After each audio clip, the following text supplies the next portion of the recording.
Hey, what's up mga Lodi natin dyan na lagi po nakasubaybay po sa ating YouTube channel. It's me, Dagong Pinoy, nagpapalik po mga idol. So for today's video mga idol, samahan niyo naman ako na i-rock itong ating bagong nakitang video courtesy by Ima Tinker. 53K mo po siya mga idol, kaya please supportahan po natin ang kanyang YouTube channel. So dito sa kanyang video na pinamagatang nagpintura si Amerikanang magaling magbisaya sa kanilang store soon. So kung maalala nyo mga idol, kung sino po nakapanood dito kay Ma'am Emma Tinker na mayroon siyang binablog na Amerikana, batang Amerikana, I think 14 years old. Napakatangkad, napakalaking babae ito. Ang ganda, napaka-gorgeous talagang batang to. Kaya, at nagtitinda po ito ng skindi mga idol, no? Grabe ang sipag. Ngayon, panoorin natin kung gaano tumulong to sa kanyang tatay, no? Na isang kano dito sa kanilang coming store. Kaya please supportan po natin ang kanyang YouTube channel, Ima Tinker. Let's go mga idol! At mag-reaction tayo pagkatapos ng kanilang video. Maayong hapon guys. So here is Amerikanang Bisaya. Nag-ano siya guys, nag-help siya kay daddy niya mag-work dito sa kanilang store soon. So nagunsa ka anak? Big reveal coming soon. Okay. Nagunsa ka anak? Unsa imong gihimo? Painting. Nag-painting, nag-help ka daddy. Pintura ko. Nagpintura ka. Ganina ka nagpintura. Wala mo yung klase? Naa. Asayo ka nag-uli? Classy, however, wala teachers. Wala yung teacher. So wala mo yung klase? She was supposed to be in class. Ayaw po-post na ba kayo marubad lang ko. Dili man. Okay raman. But Wala man mo yung teacher pag kahadi. That's okay. Oh. Wala na good. Hurot na good mo nga skindi sa store. Around lunch pa. Ha? Nahimo po si mama. Nakanta siya sa kasina. Nakanta siya dito. Okay. Making it. Earlier, katong ganina ako nagpalit ng mga ingredients kanina. Sa ingredients sa imong ice candy. Yeah. So guys, very talaga yan siya guys. Naggawa sila ng ice candy kasi naubos na yung ice candy namin today. Yung ice candy pala guys na binibenta ko sa store ko po ay ice candy po yun ni Ki Amerikanang Bisaya. Opo. So hinahatid lang niya yan doon or yung papa niya naghahatid. Ang bilis maubos, masarap kasi ay. So, ito yung pinipaint nila guys, silang dalawa ng daddy niya. Tignan nyo guys yung uniform, yung jogging pants niya.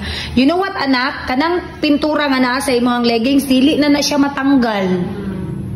Sayang pa naman imong Adidas. Try ko na dili siya magkwan. No, dili na matanggal no. Guwapa kayo ka ana imong kanang opo like that. Yes, thank you. So ayan guys, dito guys lahat si Kuya Kelvin ang nag-work dito. Itong mga ganyan guys, mga wooden na like that. Si Kano po ang nag-make and also this one. Siya yung naggawa. Galing no? And then yeah, everything. Siya yung nag-paint lahat. As in. Humana ka na? Unya katong ugma mag-second coat.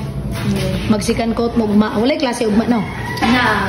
Sa hapon lang. Human sa klase. Tunan, all day. All day niya. Dili kami spila ugma? Mag-spila. So sa hapon, mag-help lang ka, mag-painting. Dili. Si daddy ang mag-paint? After school. After school, mag-paint ka? Okay. Ana, Jude. Nag-vlog ka? Nag-video ka ganina? Yes. Okay, good. Gina-encourage ko talaga yan siya guys na mag-video all the time. Minsan wala siyang pasensya na mag-vlog sa kanyang sarili. Pero ini-encourage ko siya. Kaya ako, pinagawa ko talaga siya ng Facebook account niya talaga ng sa kanya. At ini-encourage ko siya palaging mag-upload. O sa mga nagsasabi dyan na ganito, ganyan, wala ho kayong alam po. Okay? Yan. So, Naksi something. Hi, salamat guys. Salamat all.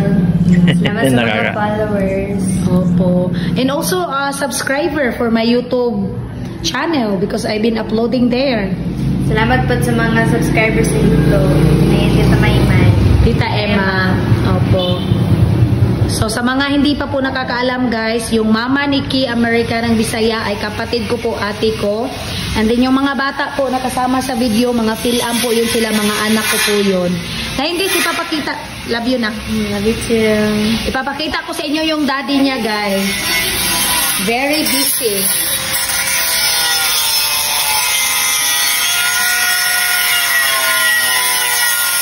Ay, Jesus! You scare me. Here is my Phil-Am Juhena guys. That's Ki America ng Bisaya cousin, my daughter, bunso. Love you anak. So ngayon punta tayo sa bahay nila Ate Ki para kunin ko yung gamit ko or something.